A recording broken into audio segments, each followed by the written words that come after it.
Diariamente perseveravam unânimes no templo, partiam pão de casa em casa e tomavam as suas refeições com alegria e singeleza de coração, louvando a Deus e contando com a simpatia de todo o povo. Enquanto isso, acrescentava-lhes o Senhor dia a dia os que iam sendo salvos. Igreja, que ideia poderosa. Uma ideia poderosa por quê? Porque a igreja nunca foi e nunca será um conglomerado de pessoas, meramente. A igreja não é o templo. A igreja não é a banda de música, nem muito menos os instrumentos. A igreja não é a mobília. A igreja não são as sociedades internas, nem o conselho, nem a junta diaconal. A igreja sou eu. A igreja é você. A igreja é cada um de nós. E um conjunto de igrejas, vou brincar um pouquinho, é uma igrejona. Mas a igreja sou eu. E assim como eu tenho que crescer em todas as áreas da minha vida, a igreja também precisa crescer. Mas eu nunca posso pensar que o crescimento da igreja, ou pelo menos o crescimento da igrejona, é uma coisa que vai acontecer com um passe de mágica, porque não é assim. Não é assim em nenhuma área da vida da gente. Nós não crescemos espontaneamente. Existe e exige de nós cuidados específicos para que haja o crescimento.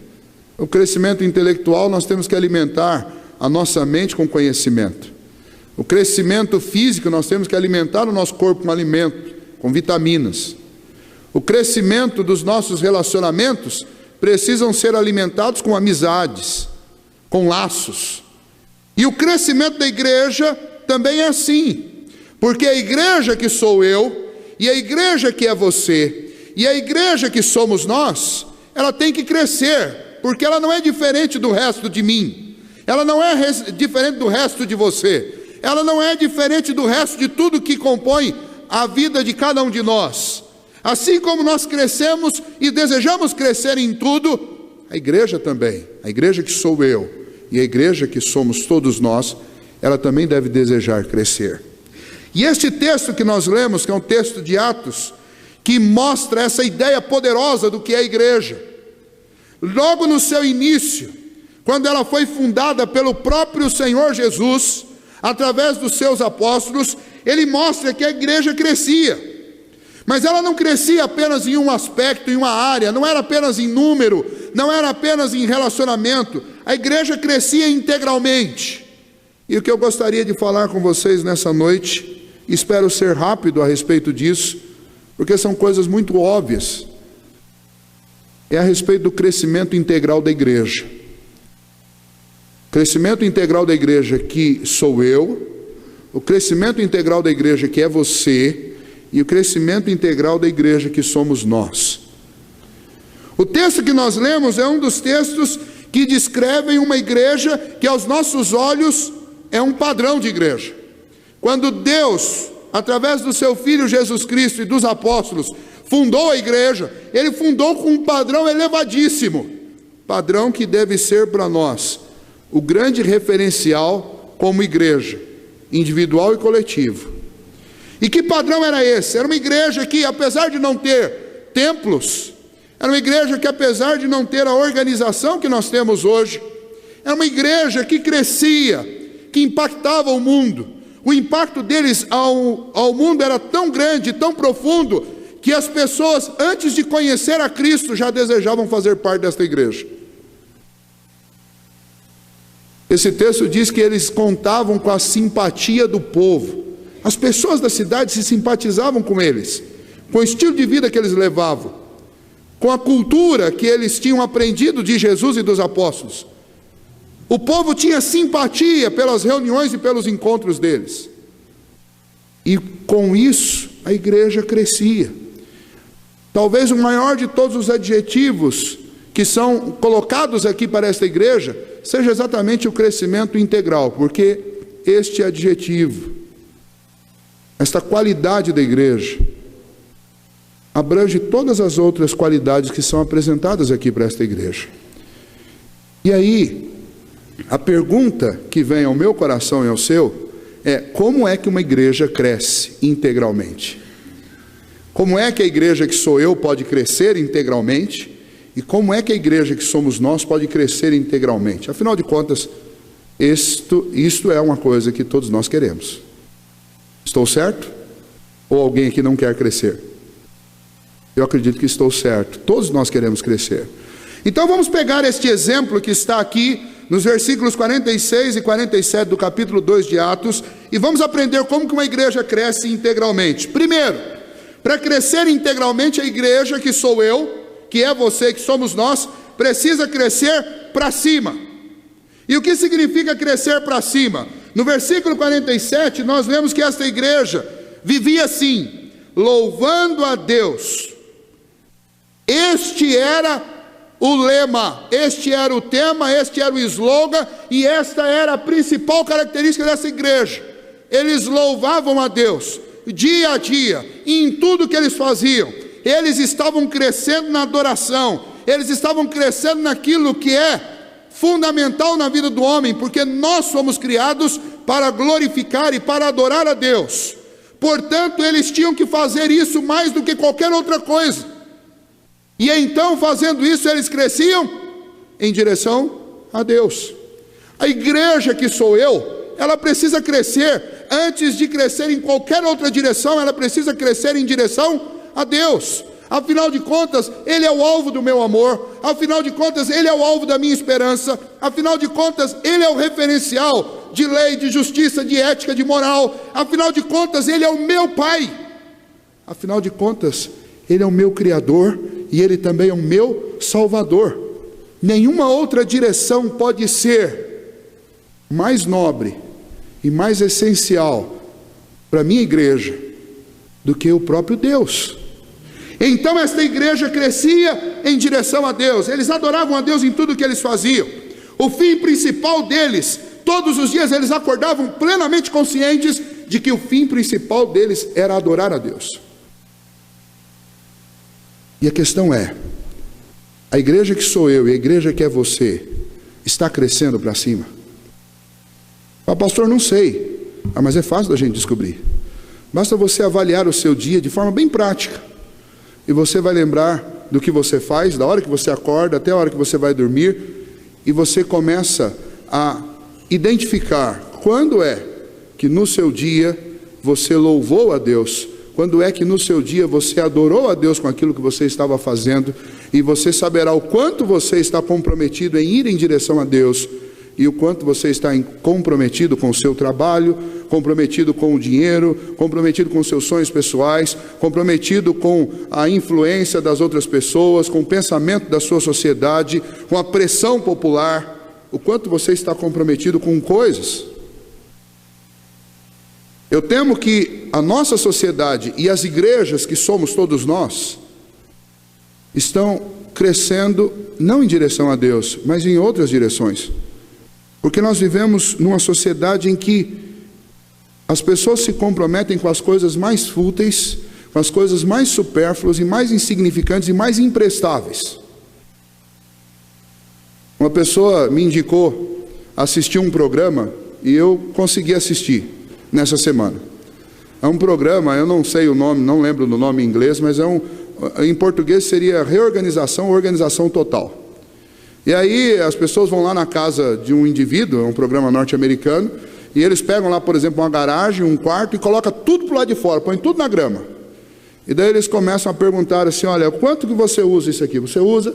Quando foi a última vez que você usou? E aí tem uma teoria que quando você não usa uma coisa por mais de 6 meses, você pode descartar, porque você não vai usar nunca mais. E então eles começam, não, isso aqui você não usa? Não, isso aqui fica fora. Isso aqui você não vai colocar dentro da sua casa.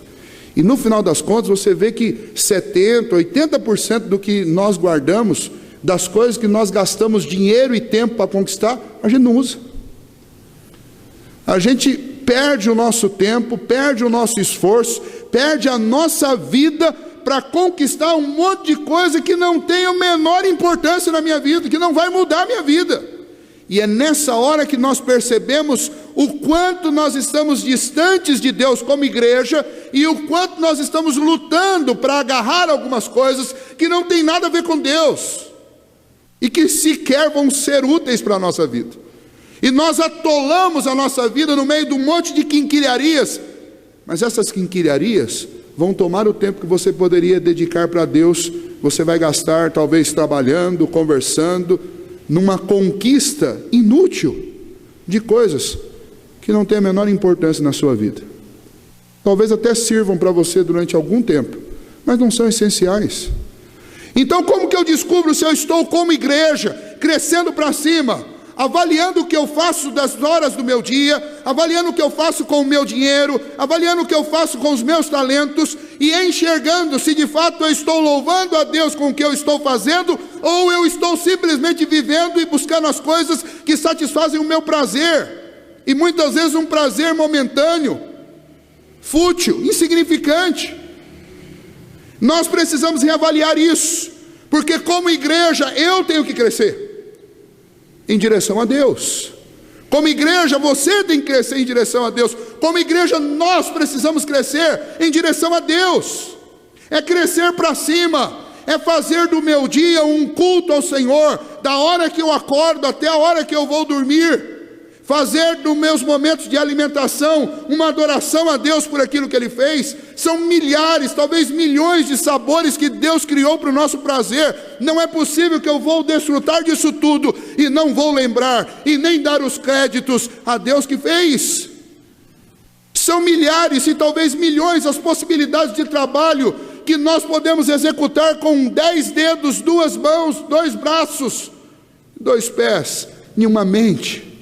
E quem fez tudo isso foi Deus. Não é possível que eu vou passar 8, 10 horas trabalhando e não vou lembrar que o que eu faço porque eu fui dotado, construído por Deus, nos mais pequenos detalhes, para ser capaz de fazer coisas que ainda nós não podemos ainda nem imaginar tudo que um homem é capaz de fazer. Nós acabamos de cantar uma música que fala de uma das coisas que eu acho que o homem mais sonha, e que eu acredito que nós fazíamos antes de cairmos no pecado, porque senão a gente não ia sentir tanta vontade de fazer isso. E essa canção diz que lá no jardim, e Gênesis confirma isso para nós cuidávamos da terra toda, e para dar uma olhadela nessa terra toda, numa época que não tinha avião, não tinha trem-bala, não tinha ônibus, não tinha Ferrari, o único jeito era segurar nas mãos de Deus e voar. E é provado que nós usamos 10% da nossa capacidade, inclusive intelectual. Tudo isso foi feito por Deus. Crescer para cima não é ficar 24 horas dentro de uma igreja, e nem 24 horas lendo a Bíblia. Crescer para cima é adorar a Deus em tudo que eu faço. Viu, Pedro? Se eu começo lá 6 horas da manhã jogando tênis, Senhor, muito obrigado, porque tem que ter muita iluminação de Deus e muito talento para jogar, porque esse negócio é difícil. Se depois eu vou trabalhar lá e eu vou dirigindo um carro, glórias a Deus que deu capacidade ao homem de inventar isso e capacidade para dirigir isso. Se eu chego no meu trabalho e vou trabalhar num computador, quantas vezes eu preciso glorificar a Deus? Porque alguns aqui que são da minha idade, talvez para mais, experimentaram o que é escrever uma carta numa máquina de datilografia. É um negócio triste. E errar então nem se fala, porque não tinha uma teclinha para você só ir apagando e depois escrevendo de novo. Era branquinho, uma meleca terrível. Deus vai dando ao homem capacidade. Se você quiser fazer do seu dia um culto a Deus, não vai faltar assunto nem um segundo. Como que esta igreja crescia em direção a Deus? É óbvio que eles não ficavam cantando dia e noite, nem lendo a Bíblia dia e noite, não é isso que Lucas está dizendo. Lucas está dizendo que eles louvavam a Deus com a vida deles. O culto deles não era uma coisa que estava lá paralisada no domingo. Era um culto que acontecia a cada momento, a cada instante da vida deles. Cada vez que eles falavam alguma coisa, cada vez que eles trabalhavam, que eles comiam, que eles andavam, eles louvavam a Deus. Isso é um estilo de vida revolucionário. Esse é o estilo de vida de uma igreja que está crescendo em direção a Deus. Será que nós estamos crescendo em direção a Deus? Pense nisso, crescer para cima. Como é que a igreja cresce integralmente também? É crescendo para dentro. Como que eu cresço para dentro? Veja, versículo 44, volta um pouquinho, diz assim: todos os que creram estavam juntos e tinham tudo em comum. Ora, se Deus me chama a ter comunhão com Ele, e eu como igreja só estarei bem se eu estiver sentindo comunhão com Deus. Vou usar a música novamente. Foi o que o homem perdeu quando Adão pecou. Ele perdeu a comunhão com Deus. E hoje nós sentimos saudade daquele estilo de comunhão que Adão tinha lá no Éden, que era a comunhão que a nossa raça tinha com Deus, de poder caminhar com Deus na viração do dia e contar para Deus o que nós aprendemos e o que nós fizemos. Esta comunhão, ela é restaurada quando nós conhecemos a Cristo Jesus. E então nós crescemos para dentro, crescemos em comunhão com Deus. E na nossa coletividade, como muitas igrejas, para ver a nossa igreja individual crescer, e a igreja, que é este corpo de Cristo, crescer, o que nós precisamos? Nós precisamos crescer para dentro. Nós precisamos estabelecer a comunhão, nós precisamos de laços fortes, relacionamentos profundos, sinceros, relacionamentos firmes, saudáveis. E aí eu quero descrever aí um caminho que nós podemos seguir na prática. Eu preciso crescer para cima e manter a minha comunhão com Deus, mas eu vivo dentro de uma família, então eu preciso viver em comunhão com esta família. E os meus laços familiares não podem ser como os laços de família da novela das 8, onde o filho desobedece o pai e a mãe e o pai não estão nem aí para o filho, a esposa trai o marido trai a esposa, e todo mundo vai vivendo, e aquilo ali não é nem laços de família, mas talvez quem tenha conseguido descrever aquilo de maneira mais eficaz foi o programa TV Pirata, que era Trapos de Família, alguma coisa assim. E aquilo ali no máximo, era trapo de família. A família descrita pela mídia dos nossos dias é um trapo, não é família. E eu não vou aprender o que são verdadeiros laços de família para estabelecê-los na igreja, se eu não tiver um laço profundo e firme com Deus de comunhão, se eu não tiver laços profundos, saudáveis e firmes dentro da minha família de comunhão. Não adianta esperar que eu vou conseguir estabelecer laços profundos e firmes de comunhão na igreja, que é o corpo de Cristo aqui. Então todos nós temos exercício para falar assim: ah, pastor, mas isso é difícil. E quem foi que falou que é fácil? Viver em comunhão é uma das coisas mais difíceis do universo. Viver em comunhão com Deus é difícil, porque Deus tem um padrão que é infinitamente mais elevado do que o nosso. E aí nós só conseguimos viver em comunhão com Deus por causa da graça. Mas esse exemplo vai servir para tudo, porque dentro da sua casa é difícil viver em comunhão, porque cada um tem um pensamento diferente, os padrões são diferentes, mas é exemplo da comunhão que nós temos com Deus por causa da graça. Nós também podemos ter comunhão dentro da nossa casa por causa da graça e da misericórdia. Se Deus não nos trata na mesma medida que nós merecíamos por causa dos nossos pecados, quem é que me dá o direito de penalizar meu pai, minha mãe, meu irmão, minha irmã, meu esposo, minha esposa, por alguma coisa que eles tenham feito que não tenha me agradado? Se eu recebo o perdão de Deus, por que é que eu não posso perdoar o meu filho, a minha filha, o meu pai, a minha mãe? Então a família é a primeira escola de comunhão que eu tenho. E eu tenho que estabelecer uma comunhão firme. Mais do que nunca, as nossas famílias precisam crescer para dentro e se fortalecer. Nós estamos num tempo em que as pessoas não têm padrão, e em que as pessoas não têm referenciais, e por fim, as pessoas estão vivendo uma vida tão abstraída do que a palavra de Deus diz que deve ser uma vida saudável, que ninguém mais hoje sabe nem como lidar com as emoções. Não sabe. Estamos desequilibrados emocionalmente. Aí, para quem gosta de futebol, você teve uma prova de desequilíbrio emocional hoje à tarde. Essa é a marca da nossa geração. E não precisa ser crente para dizer isso, que eu ouvi um comentário, não sei qual deles, falando assim, olha, essa é a marca dessa geração. Desequilíbrio emocional. Sabe o que é isso? É falta de comunhão dentro de casa. É falta de laços profundos. É falta de educação, de trato e de segurança dentro de casa. Uma sociedade, uma geração que cresceu vendo seus pais saindo de casa, vendo as suas famílias sendo arrebentadas, não tem estabilidade emocional para nada. A igreja cresce quando nós fortalecemos os laços. Ninguém aqui tem que ser perfeito, mas nós temos que aprender que, como corpo, a igreja tem que ser sustento para uns, suporte para outros. Uma hora eu estou sustentando, outra hora eu estou sendo sustentado. Mas ninguém descarta ninguém, porque a igreja é esse lugar de gente imperfeita que se une para construir um corpo perfeito. Isso é comunhão. E isso agradava o povo lá de Israel, especialmente o povo de Jerusalém naqueles dias, porque quando eles olhavam para esse povo, eles enxergavam um povo que não tinha um indivíduo espetacular, mas o que eles conseguiam fazer juntos era espetacular. Eles lidavam com a vida, com a morte, com a alegria, com a tristeza, com a perseguição, com a paz, de uma maneira espetacular, porque nada quebrava a comunhão deles.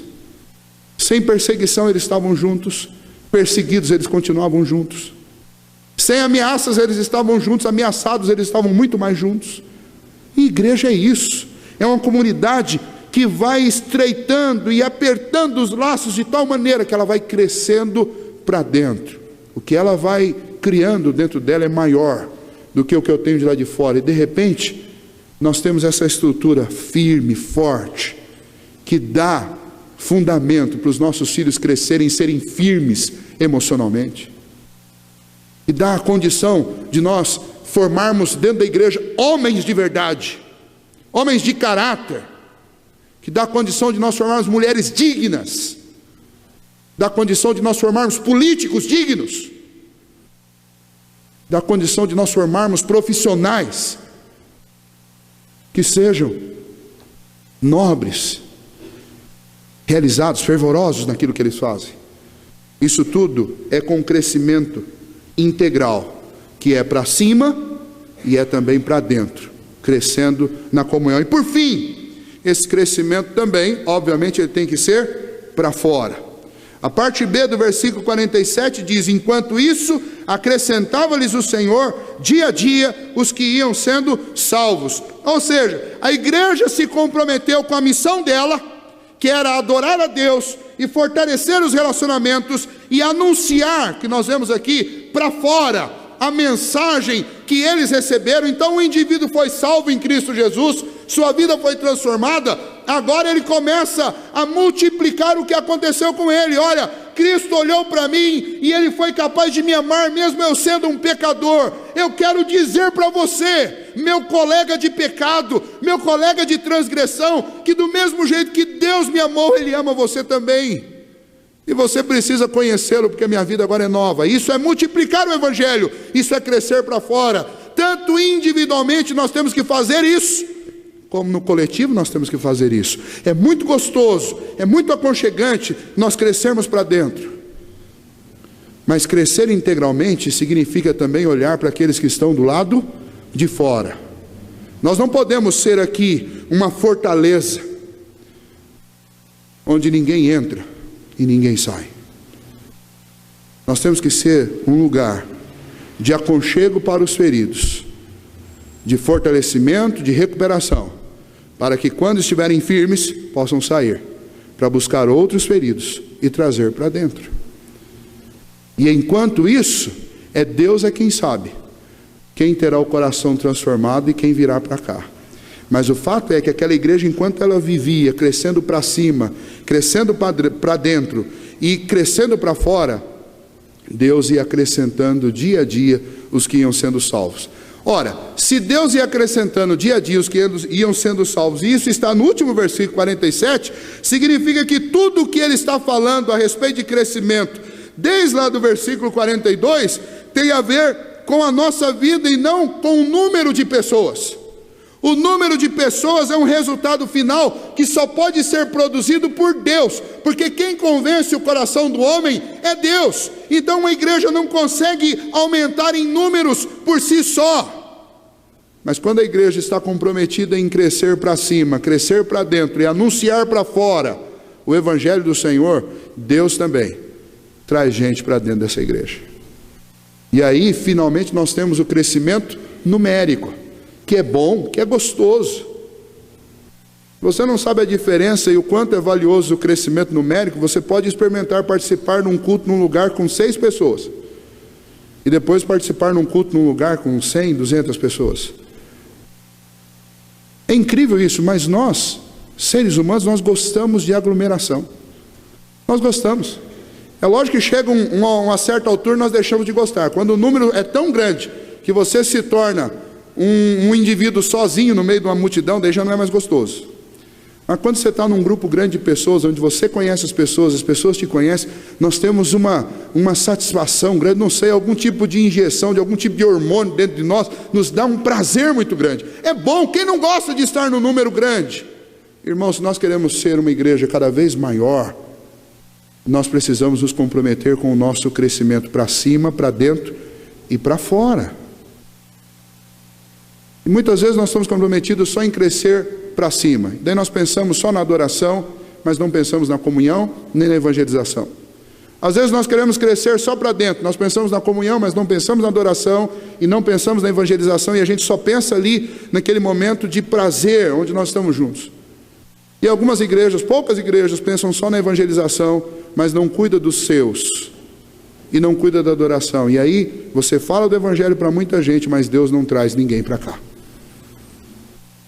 Crescimento é algo que tem que acontecer integralmente, tanto na minha vida como igreja, quanto na vida do coletivo, como corpo de Cristo, uma igreja nominal de Cristo, a igreja denominação.